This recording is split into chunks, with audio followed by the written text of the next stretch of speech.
Umabot na sa 37 ang suspected election-related incidents ayon yan sa datos ng Philippine National Police sa buong bansa.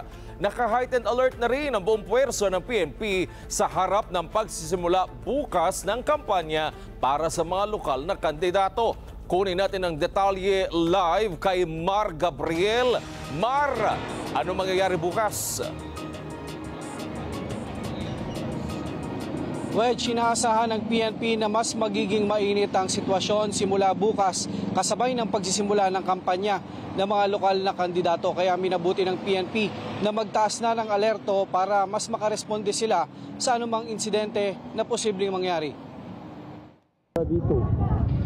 Dito banda. Martes ng hapon ang pagbabarili ng mga armadong lalaki. Ang sasakyan ni Barangay Captain May Cris Sinsuat sa Barangay Nikitan sa Datoodin Sinsuat, Maguindanao del Norte. Sugatan si Sinsuat at ang isa pa niyang kasamahan. Kahapon ng umaga naman, ng tambangan at pagbabarili ng SUV na ito sa Barangay Makir sa bayan din ng Datoodin Sinsuat. Patay sa pamamaril ang election officer na si Attorney Maceda Abo at ang kanyang mister na si Jojo Abo. Iniimbestigahan na ng pulisya ang dalawang magkasunod na insidente habang ang Commission on Elections pinag-aaralan ng isa-ilalim sa COMELEC control ang bayan ng Datoodin Sinsuat. Papasok po ito, ma'am, sa classification po ng suspected election-related incidents. Unang-una po, ang biktima po dito ay isang election officer. So papasok po yan sa parameters po for an incident to be classified as election-related incidents. At nangyari po yung incident na yan within the election period. So yan po ay papasok automatic po doon sa suspected election-related incidents. Sa ngayon po ay nagsasagawa po tayo ng pursuit operation para habulin po ang may kinalaman po dito sa kaso po na ito at titingnan po natin yung sitwasyon po dyan sa Maguindanao del Norte if there is a need po to increase po yung PNP personnel na i-deploy po natin dyan, lalong-lalo na po magkakasunod po yung insidente dyan. Sa datos ng PNP, nakapagtala na sila ng 37 kaso ng suspected election-related incident. 11 na ang validated o kumpirmadong may kaugnayan sa eleksyon, 20 ang non-ERI o walang kaugnayan sa halalan, habang 4 pa ang kasalukuyang iniimbestigahan. Less than 50 days na lamang po, ma'am, bago mag-election po. Kaya lahat po ng inyong security forces, hindi lamang po ang PNP, katuwang po namin ang Armed Forces of the Philippines, Philippine Coast Guard sa supervision na rin po ng COMELEC at sinisiguro po natin na the situation remains manageable po bagamat may mga naitatala po tayo na mga incident. Ang PNP isinailalim na sa heightened alert status ang kanilang puwersa sa buong bansa bilang bahagi ng paghahanda sa pagsisimula ng kampanya ng mga lokal na kandidato bukas.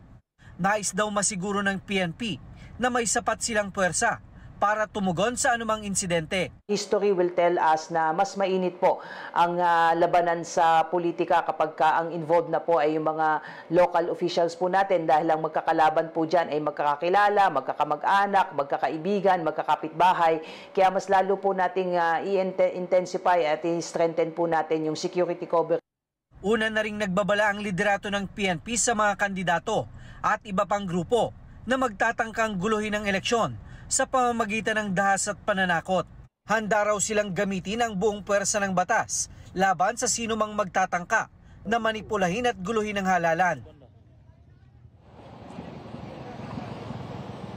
Nagbabala rin si General Marbil sa mga pulis na masasangkot sa partisanship.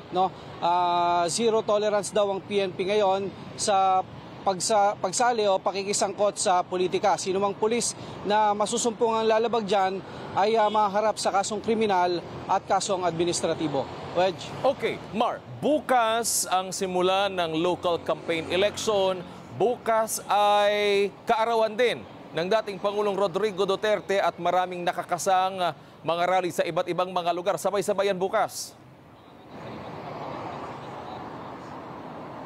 Yes, tama ka, sabay-sabay yan at yan ay may hiwa-hiwalay na security plan na inilatag ang PNP. Una na lang pinaghandaan itong eleksyon dahil o matagal pa o nung nakaraang taon pa bago magsimula ang election period ay may mga nakaplano at tuloy-tuloy yung pagpupulong ng PNP patungkol sa kanilang deployment sa mga lugar, lalo yung nasa ilalim ng areas of concern. Samantalang itong deployment plan naman para sa kaarawan bukas ng dating Pangulong Duterte ay ikinasa na rin, partikular sa mga lugar kung saan magsasagawa ng prayer rally itong mga taga-suporta ng dating Pangulo. Nakafocus sila yung puwersa dyan sa Davao, partikular sa Corella, sa Davao del Norte, kung saan isasagawa yung prayer rally ng mga taga-suporta niya dyan sa kanyang hometown. No?